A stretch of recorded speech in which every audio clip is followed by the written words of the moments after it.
जय राधा माधव जय कुंज बिहारी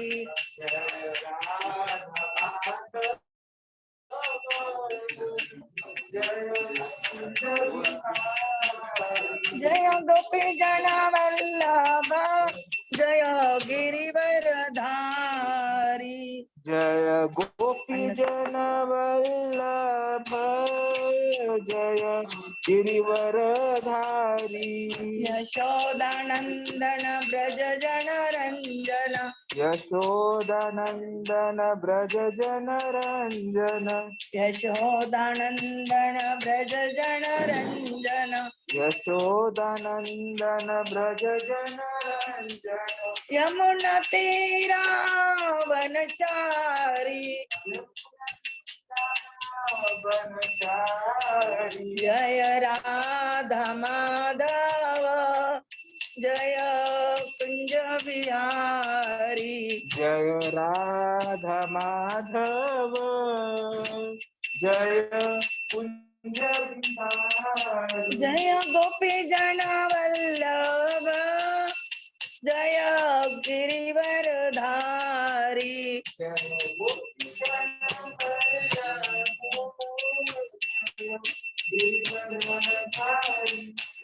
हरे कृष्णा कृष्ण कृष्ण हरे हरे हरे राम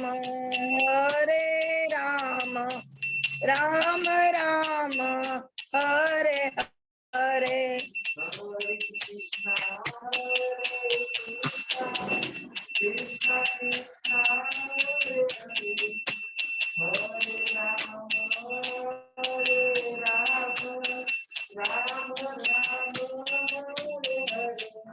जय जय प्रभुपाद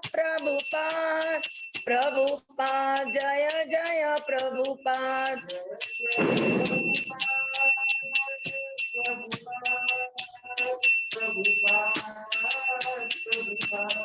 जय जय गुरुदेव जय गुरुदेव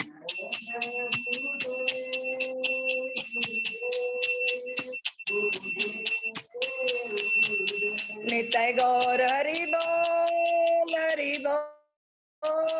हरि बोल निताय गौर हरि बोल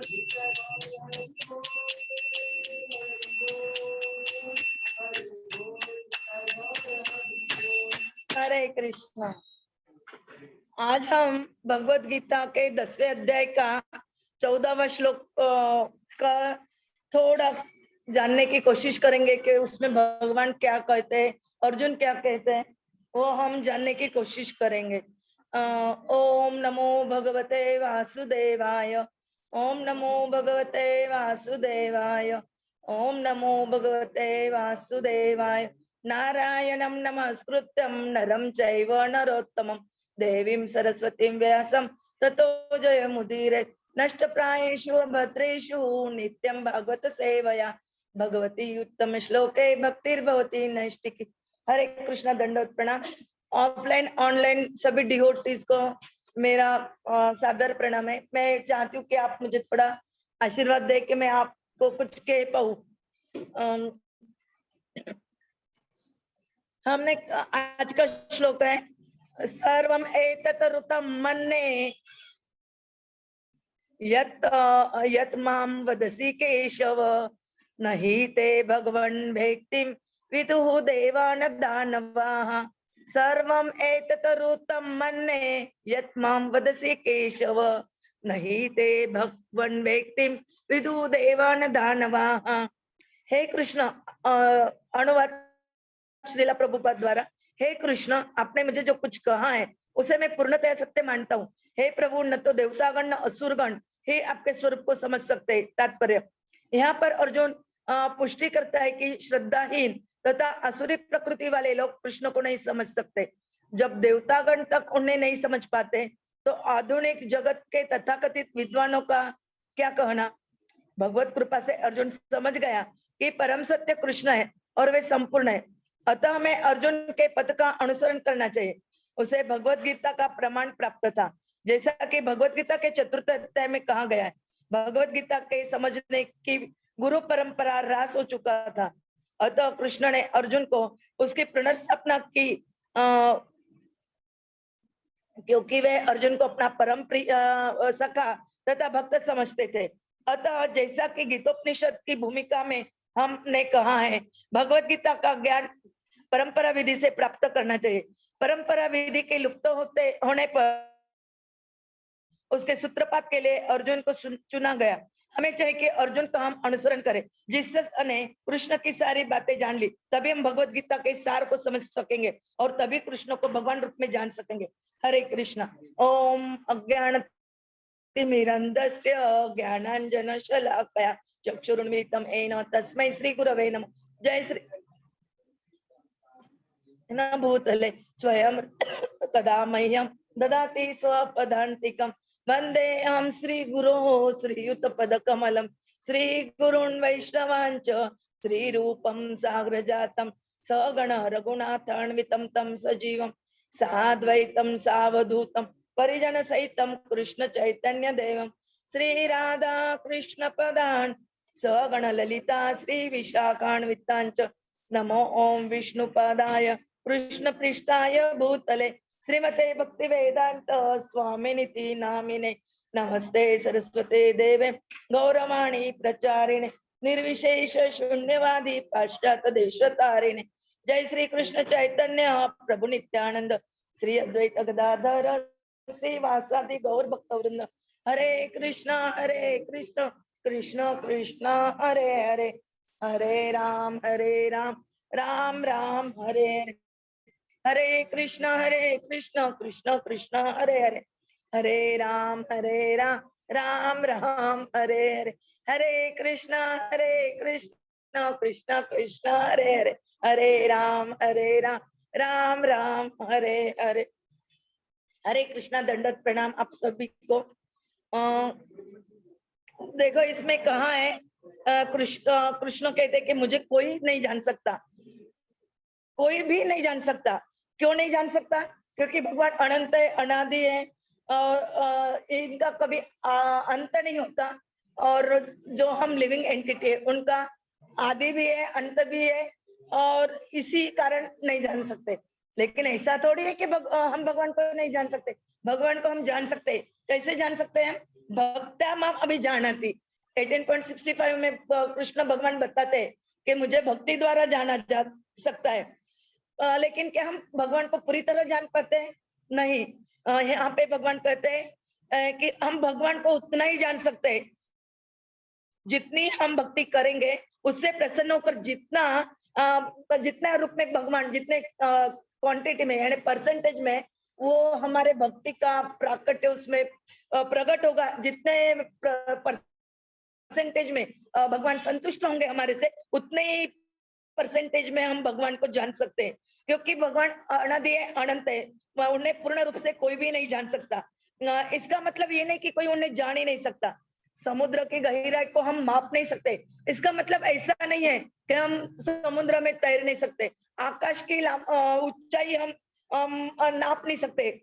आकाश को हम लंबा कितना है, चौड़ा कितना, वो नहीं नाप सकते। लेकिन इसका मतलब ऐसे थोड़ी है कि हम आकाश में उड़ नहीं सकते, हम आकाश में जा सकते हैं।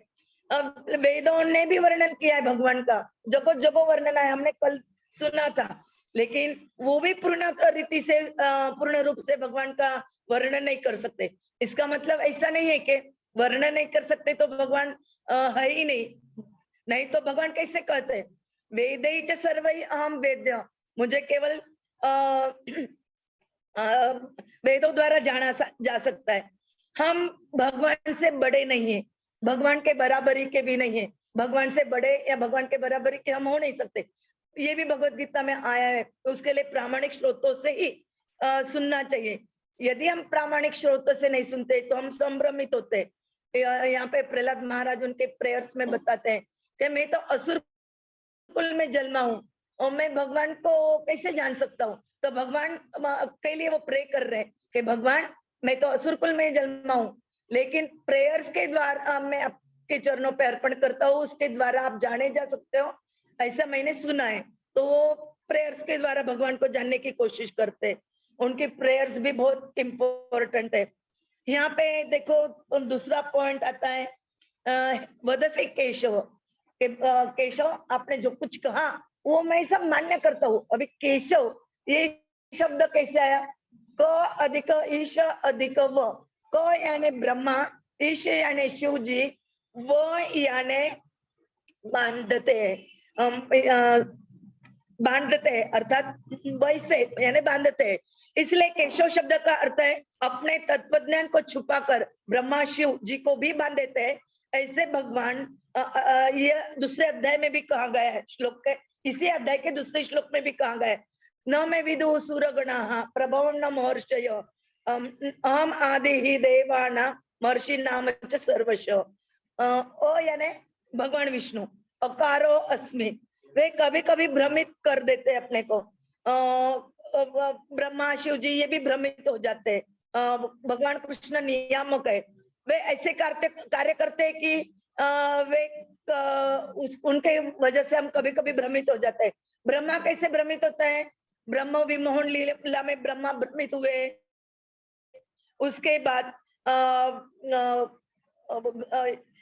शिव जी भगवान भ्रमित हुए, वो हम थोड़ा बाद में देखते हैं। यहाँ पे मैंने जिसका लेक्चर सुना वो बताते हैं कि भक्ति तीर्थ स्वामी महाराज, उनका ब्रह्मचारी के वक्त का नाम था गणेशम। वे बहुत अच्छी प्रीचिंग करते थे और रशिया में प्रीचिंग करते थे। वे हमेशा प्रभुपाद जी को लेटर्स लिखते थे और प्रभुपाद जी उनके लेटर्स पढ़ते भी थे, सुनते भी थे। एक बार क्या हुआ कि तमाल कृष्ण प्रभु जी उनका लेटर प्रस्तुति करने वाले थे कि तमाल कृष्ण प्रभु जी ने क्या कहा कि प्रभुपाद जी स्वयं घनश्याम जी आए हुए, वो यदि पढ़ के बताए तो ज्यादा अच्छा हुआ, उनका लेटर वो ही पढ़ के बताए तो प्रभुपाद जी ने बोला ठीक है। और जब घनश्याम जी ने भक्ति तीर्थ स्वामी महाराज जब लेटर पढ़ने लगे तो प्रभुपाद जी की ऐसी रिएक्शन थी कि वो सुन ही नहीं रहे, दुर्लक्ष्य कर रहे, ऐसे उनको लगा। और फिर उनको क्या हुआ पता नहीं, लेकिन वो पूरा लेटर पढ़ नहीं पाए और रुक गए। वो रुक गए।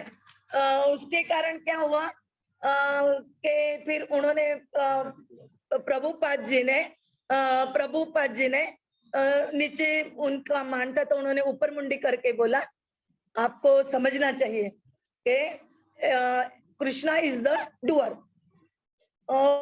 लेकिन उन्होंने जो कुछ कहा था वो अहंकार वश ने कहा था, वो तो ऐसे ही बोल रहे थे। लेकिन उन्होंने जय पताका स्वामी महाराज को बोला कि प्रभुपाद जी ने जो कुछ बोला वो मुझे बुरा नहीं लगा, मुझे उसका कुछ असर नहीं हुआ। तो हम जब अच्छा कर पा रहे तो हमें समझना चाहिए कि इसके पीछे जो बुद्धि है वो कृष्णा की। यदि कृष्णा ने हमें बुद्धि देंगे तो हम कैसे कर पाएंगे? अभी मैं बोल रही हूँ, मुझे तो कुछ एबिलिटी नहीं है बोलने की, मेरे पास कुछ क्षमता नहीं है, लेकिन ये जगन्नाथ जी की वजह से, कृष्णा की वजह से मैं बोल पा रही हूँ। ये मुझे सोचना चाहिए, ना कि मैं मेरे शक्ति के द्वारा बोल पा रही हूँ, ये नहीं हो सकता है। कर्मण्येवाधिकारस्ते माम फलेषु कदाचन, यानी हम कर्म कर सकते हैं लेकिन उसके फल की आशा नहीं कर सकते। यहाँ पे ये बोल रहे हैं, हे सर्वेश्वर, हे भगवान, हे ऐश्वर्य, अतिशय ऐश्वर्य निधे। निधे मीन्स सागर, साटा है, ऐश्वर्य का साटा जिनके पास है, ऐसे भगवान कृष्ण को निर्देश करके बोल रहे।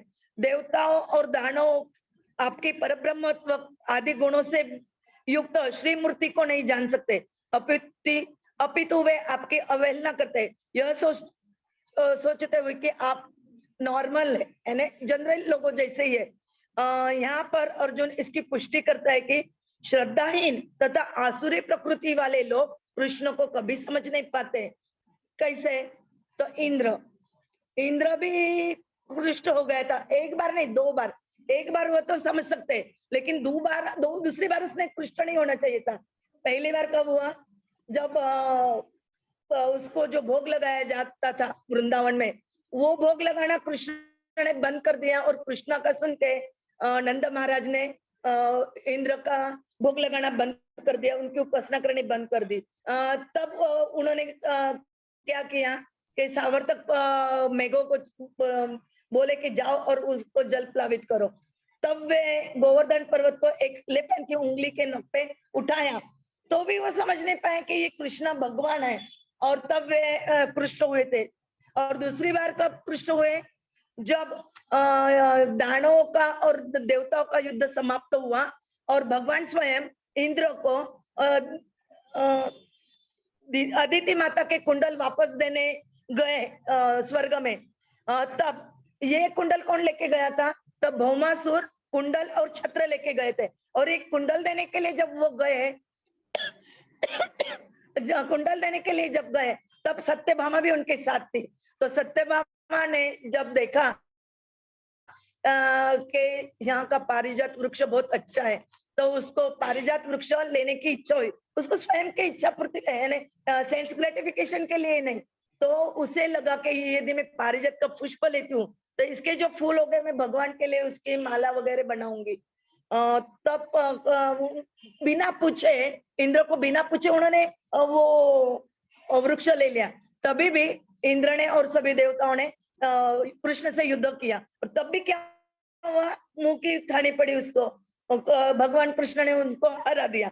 अभी शिव जी कब ये हो जाते हैं, शिव जी भी मोहित हो जाते हैं।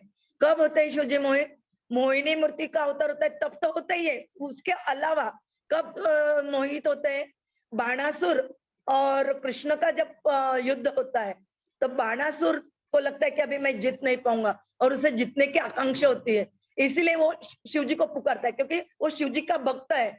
इसीलिए शिव जी भगवान आते हैं और अपने भक्त के लिए वो युद्ध करने लग जाते हैं। लेकिन वो समझते हैं कि ये भगवान है, तो भी वो मोहित हो जाते हैं। कैसे मोहित होते हैं, कृष्ण की शक्ति से मोहित होके वो भी युद्ध करने लग जाते हैं। और तब वो उनको ऊपर कृष्णा एक ऐसा अस्त्र छोड़ते हैं, उसको जुम्बास्त्र बोलते हैं, जिसके कारण उन्हें उबासियां आने लगती है, और उबासियां आने की वजह से उन्हें नींद आती है और अलस में चले जाते हैं। तब युद्ध बंद हो जाता है, तब वो भी मोहित हो जाते हैं। यहाँ पे बोलते हैं कि जिसका हृदय पाप से रहित हो जाएगा, पाप से मुक्त होगा, उसी की श्रद्धा भगवान पे होती है, अन्यथा नहीं। हमारा हृदय यदि कलमिशत है, यानी कंटेमिनेटेड है, तो हम भगवान को हृदय में बैठा नहीं पाएंगे। इसलिए हमें हृदय को शुद्ध करना है, और वो शुद्ध हम कैसे कर सकते हैं, हरे कृष्ण महामंत्र के जप से। हरे कृष्ण कृष्ण कृष्ण हरे हरे, हरे राम राम राम हरे हरे। यमुनाचार्य जी भी कहते, भगवान आपकी लीला कथा महिमा सभी शास्त्रों में ओतप्रोत भरी है, मगर श्रद्धाहीन समझ ही नहीं पाते। आसुरी लोग यदि सुनते भी है, जैसे निर्विशेषवादी या मीमांसक लोग ये सुनते भी है, कथा भी सुनते हैं, महिमा भी सुनते हैं, लेकिन तो भी वो समझ नहीं पाते, क्योंकि वो भक्ति में नहीं रहते। जो अभक्त है वो कभी नहीं समझ पाते। वैसे देखे तो बुद्धि की कोई जरूरत नहीं है। आधुनिक विज्ञानी उनका क्या कहना, फिर यदि आसुरी लोग नहीं सुन पाते, देवता नहीं सुन पाते, महर्षिगण नहीं सुन पाते, तो आधुनिक इस युग के लोग कैसे समझ पाएंगे भगवान को। ये तो कली युग है।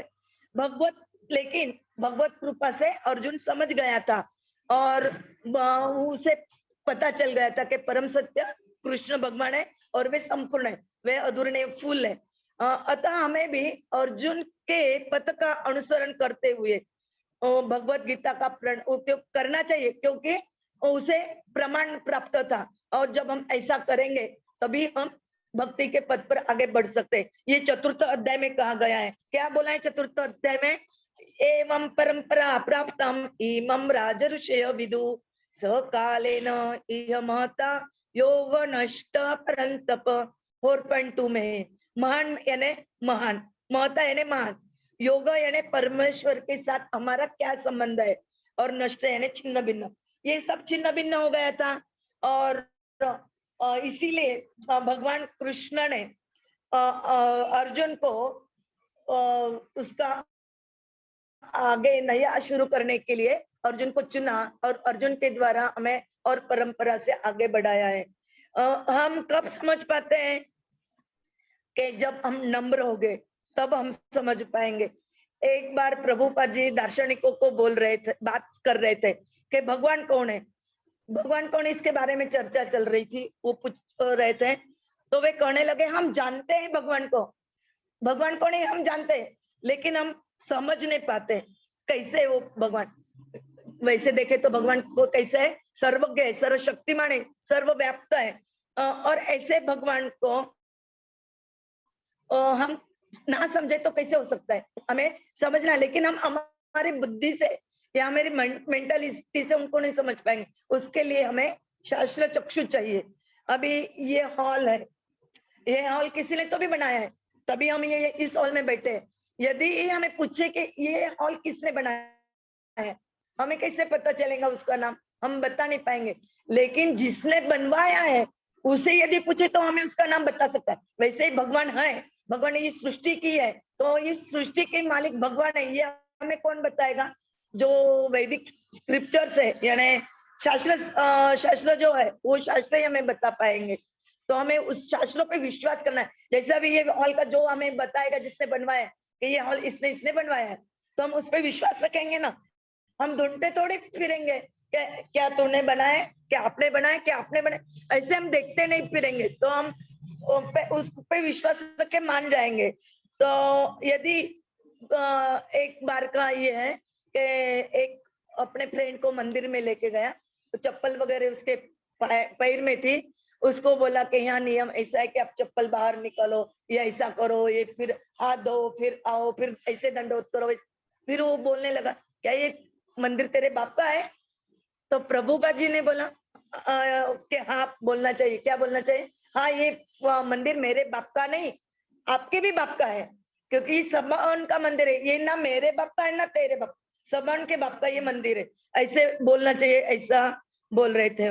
अगर भगवत कृपा न हो तो शुद्ध भक्तों का संग प्राप्त नहीं होता, और जब तक के हमें शुद्ध भक्तों का संग प्राप्त नहीं होता तो हम उनके प्रति आदर बुद्धि नहीं करते, हम उनके अवहेलना करते रहते हैं। उनको क्या बोलते हैं उसको, उनके टीका करते रहते हैं, उनके में ये ऐसा है वो वैसे है वैसे, हम उनमें डिफेक्ट निकालते रहते हैं और उसमें श्रद्धा नहीं रहती। लेकिन शुद्ध भक्तों की यदि हम संगत प्राप्त कर ले और उनके द्वारा हम कथा श्रवण करें, और वो कथा श्रवण करने के बाद यदि उस कथा में हमें श्रद्धा प्राप्त हो जाए तो समझना कि हमारे पे भगवान की कृपा हो गई है। तो इसलिए संग, कथा श्रवण और कथा श्रवण में श्रद्धा यदि हमें मिल गई तो समझना कि हमारे लिए मुक्ति का द्वार खुल गया है। अभी हमारी मुक्ति होगी, लेकिन ड्यूटी जो है वो मुक्ति नहीं चाहते, वो तो हमेशा भगवान की सेवा चाहते, वो एक सीढ़ी आगे रहते हैं। तो इसीलिए हमें भी मुक्ति के अलावा, मुक्ति कैसे कई संकटों से मुक्ति चाहिए, लेकिन हमें भक्ति चाहिए। वो ये संकट नहीं रहे तो हम भक्ति अच्छे से कर पाएंगे। तो एक प्रभु जी ने एक उदाहरण दिया था, सताम प्रसंगात मम वीर्य संविद भवंती कृतम मम कर्ण रसायन कथा। जब मेरे कान ये भगवान की रस का, कथा रस का प्राशन करेंगे तभी मैं शुद्ध हो सकता हूँ। एक ऐसा भी उदाहरण आता है कि राधा गोविंद प्रभु जी के, हिज होलीनेस राधा गोविंद महाराज के डिसाइपल थे। वो स्कूटर पे अपने एक फ्रेंड के साथ जा रहे थे। उन्होंने तुरंत राधा गोविंद प्रभु जी के जो डाउनलोड कथा वगैरह थी वो लगा दी और वो सुनने लगे। तो वो लड़के ने सुना, जो आगे चलाने वाला था गाड़ी, उसने सुना और उसे लगा अरे ये इतना अच्छा है, उसे भी इंटरेस्ट आया। तो वैसे ही हम जहाँ कहीं जाते हैं तो हमें भी बिना हिचकिचाए हमें रिकॉर्डिंग शुरू कर देनी चाहिए, ताकि उसका एक वर्ड उनके कान में यदि जाता है, ना उनके कान में जाए, जाता तो है लेकिन सब जो उन्होंने नहीं सुना, नहीं उनके कान में गए। लेकिन हमारे आजू बाजू कितने कीड़े रहते हैं, मकोड़े रहते हैं, मच्छर रहते हैं, वो भी यदि सुन ले तो उनका भी उद्धार हो जाता है। वैष्णव में श्रद्धा होगी तो ही हम विष्णु में श्रद्धा कर पाएंगे। यदि हम वैष्णव व्यक्ति से बर्ताव अच्छा नहीं करते तो क्या हम भगवान से बर्ताव अच्छे से कर पाएंगे? क्योंकि वो हमें बताएंगे ही नहीं, हम हमारे मनमानी करेंगे, किसी को भी हम भगवान मान लेंगे, रास्ते चलते कोई भी हम भगवान मानते, तो क्या हमारी वो भक्ति या वो हमारी समझ सही होगी? कभी नहीं सही होगी। प्रभुपाद जी यहाँ कहते हैं कि उन्होंने किसी ने बोला कि आप भगवान के दास हो क्या? तो उन्होंने बोला नहीं, मैं भगवान का दास नहीं हूँ, लेकिन मैं भगवान का दास बनने की कोशिश कर रहा हूँ। तो कैसे कोशिश कर रहे हो उसके लिए उदाहरण दिया है कि भृगु मुनि ने जब विष्णु भगवान के छाती पे पद का प्रहार किया था, तब विष्णु भगवान ने क्या किया? तुरंत उठ गए और वो जो आघात किया था उसको सहन कर लिया और उनको हाथ जोड़ के बोले, हे भगवान, मेरे से अपराध हो गए, आपको कुछ लगा तो नहीं ज्यादा? आपके पैर को कुछ दुखापत तो नहीं? ऐसा कह के उन्होंने वो अपराध उनका क्षमा कर लिया। वैसे चित्रकेतु राजा, उसने भी माता पार्वती के शाप को सहन किया था। तो इसका मतलब क्या है कि भगवान में सहनशीलता का गुण होता है, वैसे उनके शुद्ध भक्तों में भी सहनशीलता के गुण के कारण ही हम नम्र बनते हैं और हम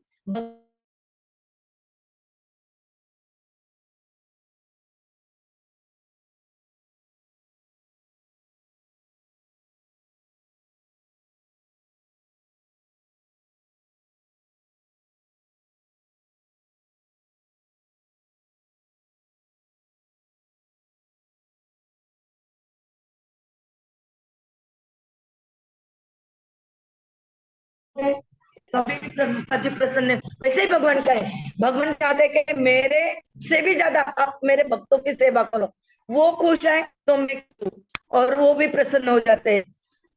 उनके अनुगत भक्तों को प्रसन्न करोगे तो प्रभुपाद जी भी प्रसन्न हो जाएंगे। एक आदमी प्रभुपाद जी के पास आया और वो बोलने लगा, प्रभुपाद जी, मैं आपको मानता हूँ लेकिन आपके जीबीसी को नहीं मानता हूँ।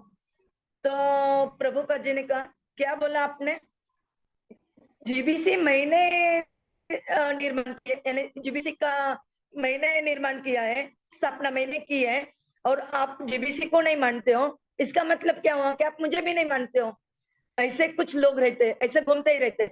और ये जो परंपरा लुप्त हो चुकी थी, भगवान ने जो परंपरा शुरू करी थी कि इससे डिसेबल वंश परंपरा के हिसाब से, तो वो खंडित हो गई थी। तो अभी अर्जुन को मित्र समझ के अभी कृष्ण ने तो शुरू किया है, तो भक्त समझते हैं कि वो उनका सखा है इसलिए क्या वो चापलूसी कर रहा है इसलिए क्या, लेकिन वो ऐसा नहीं है, वो शुद्ध भक्त भी था और भगवान की इच्छा थी, भगवान के मन में था, इसलिए उसके द्वारा उसको सूत्रपात बना के भगवान ने उसके द्वारा आगे परंपरा शुरू करी। हमें चाहिए कि अर्जुन का हमें अनुसरण करना चाहिए। अभी दवा लेनी है हमें, तो हम दवा बिना डॉक्टर के प्रिस्क्रिप्शन से यदि लेते हैं तो कभी भी लिए तो वो हमें सूट नहीं करेगी, यानी हमारी जो बीमारी है वो सही नहीं होगी। और दवा के लेबल पर लिखा होता है दवा कैसे लेनी चाहिए, ये कभी कभी लिखा होता है, लेकिन हम मनगढ़ंत तरीके से, यानी समझो 2 टाइम दवा लेनी है तो हम 3 टाइम ले लेते हैं, उसका इफेक्ट होगा क्या? नहीं होगा। वैसे ही प्रभुपाद जी बता रहे कि गुरु परंपरा में ज्ञान को प्राप्त करना चाहिए। एक व्यक्ति ने कहा, मैं भगवान को मानता हूँ, गीता को भी मानता हूँ, यह नहीं समझ में आता कि गुरु क्यों करना चाहिए। हम बोलते हैं ना कि गुरु के बिना हमें वो ये नहीं है, तो गुरु करना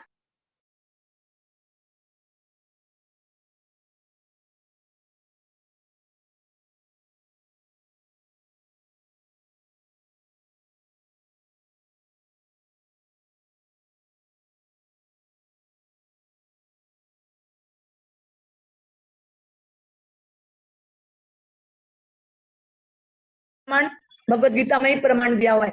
तद विधि प्रणिपातेन परिप्रश्नेन सेवया उपदेक्षन्ति ते ज्ञानम ज्ञानिनः तत्वतः। गुरु के पास जाते नम्र बन के, उनको हम ज्ञान के बारे में, भगवान के बारे में पूछते, तो वो हमें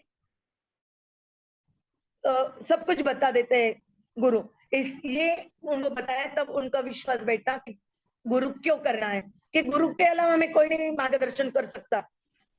फिर प्रभु जी कहते हैं, एक प्रभु जी थे जिनका लेक्चर मैंने सुना, वो बोलते हैं कि एक मेरा रिश्तेदार था, खुद के रिश्तेदार है, उनके बारे में बोल रहे, और जब मैं भक्त बना बोले तो वो खतरनाक था, उसका बिहेवियर अच्छा नहीं था बोले।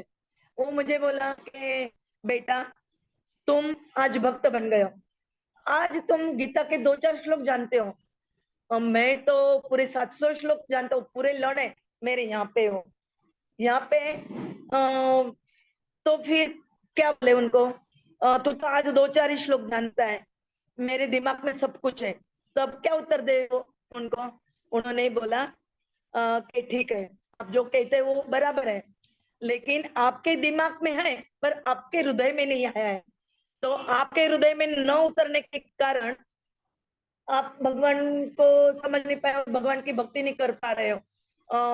तो ऐसे मन गढ़ंत बातें करने वाले या दोष देने वाले बहुत लोग घूमते हैं। एक व्यक्ति प्रभुपाद जी के पास आके कहने लगा कि सारी गीता मुझे लर्न है, यानी याद है, 45 मिनट में मैं आपको गीता बोल के बता सकता हूँ। तब प्रभुपाद जी ने बोला कि क्या तुम 45 मिनट तक गीता का एक श्लोक भी अप्लाई कर पाओगे आपके जीवन में? तो वो चुप हो गया, क्योंकि कोई भी, सब बोलते हैं, अभी मैं भी जो क्लास कर रही थी संस्कृत, उस क्लास में 2-3 लोग ऐसे ही थे कि उनको पूरी गीता लर्न है, मुझे तो कोई पूरी गीता लर्न नहीं है, लेकिन उनको लर्न थी, तो वो बोल रहे थे हमारा पूरा गीता पाठ है। लेकिन पाठ होने के बावजूद जब मैं उनको बोल रही थी हरे कृष्णा, तो और उनको बोल रहे कि आप यदि पुणे में हो तो हमारे खराड़ी के मंदिर में आना, दर्शन करना हमारे जगन्नाथ जी का, लेकिन आज तक जितने भी पुणे में लोग रह रहे, कोई अपने मंदिर में आके दर्शन करने को तैयार है। इसका मतलब भी क्या है कि भगवान की उन पे अभी कृपा नहीं है, उनका हृदय कलुषित है, भले ही उनके गीता पाठ है लेकिन उसका कुछ फायदा नहीं है। हम कितना भी पढ़ लिख ले, लेकिन हम यदि भगवान के इंस्ट्रक्शन का जीवन में एप्लीकेशन नहीं करते तो उसका कुछ भी फायदा नहीं है। जब तक ज्ञान परंपरा से नहीं प्राप्त करते हम, तब तक हम उसको समझ नहीं पाते। भगवान एक भाव से निष्ठ होकर स्वीकृत करना, ये मूर्त अभी अभी यहाँ पे समझो भी पर्दा डाला है, समझो हम ऐसे समझ सकते हैं कि वहां पे भगवान का भोग लगाया है। अभी ये पूछेंगे कि भगवान का भोग लगाया, आप बोल रहे हैं भगवान खाते हैं, ऐसा बोल कैसे कह सकते हो कि भगवान खाते हैं? मैं तो नहीं मानता हूँ भगवान खाते हैं। आप तो आपके खाने के लिए अच्छी अच्छी चीजें बनाते हो और भगवान का भोग बताने का नाम करके आप ही सब हड़ा बताते हो, ऐसा है क्या? नहीं। तो भगवान खाते हैं, ब्रह्मा ने भी कहा कि वो आंखों के द्वारा खाते हैं। बहुत सारे इन्होंने कहा है कि भगवान खाते हैं। भगवान ने स्वयं कहा है कि पत्रम पुष्पम तोयम फलम में फलम यो में प्रचति, तो भगवान ने खुद कहा है, तो वो व्यक्ति को वो बोल रहे हैं कि मैं तो मूर्ख हूँ, लेकिन आप बोल रहे हैं कि नहीं खाते, कैसे खाते हैं? लेकिन भगवान बोल रहे खाते हैं, मेरे गुरु बोल रहे खाते हैं, दोनों बोल रहे हैं, और आप हो कौन? मैं तो आपको जानता नहीं, आप तो तीसरे आदमी हो, मैं तीसरे पे क्यों भरोसा करूं? दोनों पे भरोसा छोड़ के मैं आप पे क्यों भरोसा करने जाऊं? तो भगवान खाते हैं, लेकिन हमें समझना चाहिए भाई साहब, मैं तो मूर्ख व्यक्ति हूँ, हमें पता नहीं, गुरु महाराज ने कहा है इसलिए। वैसे देखो चैतन्य महाप्रभु को बोला था कि आप ये नाम वाम क्या ले रहे इधर उधर, क्या आप थोड़ा वैदिक शास्त्रों का पढ़ाई करो, तो उन्होंने बोला था कि नहीं नहीं मैं मूर्ख हूँ, इसलिए मेरे गुरु ने बोला है कि तू रोड पे जाके हरे नाम संकीर्तन कर। और उन्होंने बताया भी था, बाकित किया था कि पूरे वर्ल्ड में गाँव गाँव एक एक विलेज में मेरे नाम का प्रचार होगा और सब लोग जानेंगे कि भगवान कौन है। हम भगवान स्वयं कहते हैं कि पत्रम पुष्पम स्वयं फलम। तीसरे व्यक्ति हो तो मैं नहीं आप पे विश्वास कर सकता हूँ। तो फिर हमें क्या करना चाहिए? हमने क्या सीखा इतने इसमें कि भगवान भगवत गीता का जो सार है वो समझने के लिए हमें क्या करना है कि भगवान की शरणागति लेना है, और भगवान की शरणागति लेके भगवान के चरणों में शरणागति लेके हमें भक्तों की सेवा करनी है, वैष्णव की सेवा करनी है और वैष्णव को आदर देना है और उनके द्वारा गुरु का भी हमें आदर करना है, गुरु के इंस्ट्रक्शन को हमें फॉलो करना है। और ऐसे करते करते हम भगवान को समझ गए तो हमने पहले देखा कि हमारे लिए मुक्ति के द्वार खुल जाते हैं और मुक्ति के द्वार खुल गए, हम भगवत धाम चले गए, तो उससे और अच्छा क्या हो सकता है। हमें तो भगवत धाम जाना है, यही हमारा जीवन का गोल है और वो हमें प्राप्त हो जाए, इसलिए हम अभी प्रार्थना करेंगे और हरे कृष्णा मंत्र का उच्चार करेंगे। हरे कृष्णा कृष्णा कृष्णा हरे हरे, हरे राम राम राम हरे हरे। हरे कृष्ण, दंडवत प्रणाम।